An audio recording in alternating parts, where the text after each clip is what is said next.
Bajaj expert mechanic இருந்தீங்கன்னா எனக்கு ஒரு சந்தேகம், அதை அப்படியே கொஞ்சம் தீர்த்து வைக்கிறீங்களா? ஓகே, டவுட்டை தீர்த்து வச்சிடலாம். ஒரு கிராங்க் ஷாஃப்ட்டுக்கு ஒரு இங்கேயும் பேரிங் கிடையாது, இன்ஜின் கேஸ்லயும் பேரிங் கிடையாது. எல்லாத்துக்கும் ஒரு பேரிங் இருக்கு. இதுல எங்க இன்ஜின் கேஸ்ல பேரிங்? டேய் பஜாஜ், என்னடா எனக்கு ஒன்றும் புரியல. இதுதான் கனெக்ட் ராட் பேரிங். இந்த டைப்பில் தான் அந்த இன்ஜினில் பேரிங் இருக்கும். ஸோ அதை தான் அவர் சொல்கிறாரு.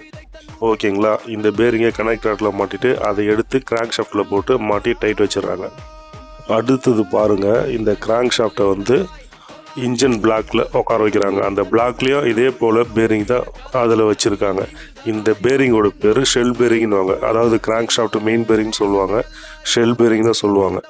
எதனால் இந்த டைப்பில் பேரிங் கொடுத்துருக்காங்கனாக்கா, இன்ஜின் ஸ்டார்ட் பண்ணும்போது ஃபயரிங் ஜம்பரில் வந்து ஃபயர் ஆகிட்டு அதோட ஃபுல் பவரை வந்து பிஸ்டன் வழியாக கனெக்டட் வழியாக வந்து கிராங்க் ஷாஃப்டில் தான் வந்து இணையும்.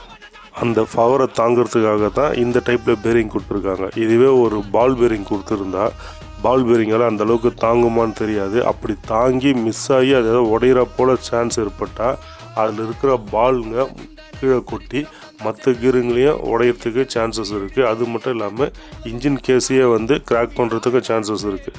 ஸோ அதனால தான் இந்த டைப்பில் பேரிங் தராங்க. இதை செல் பேரிங்னு சொல்லுவாங்க. சில பேர் வந்து பேரிங் அதாவது புஷ்ஷுன்னு சொல்லுவாங்க. இது சில ஹை ஸ்பீட் செக்மெண்ட்டில் வந்து இந்த மாதிரி கொடுத்துருப்பாங்க இன்ஜினில். மோஸ்ட்லி 4 வீலர் எல்லாத்துலேயும் இது மாதிரி தான் வரும், பெரிய வண்டிங்க எல்லாத்துலேயும்.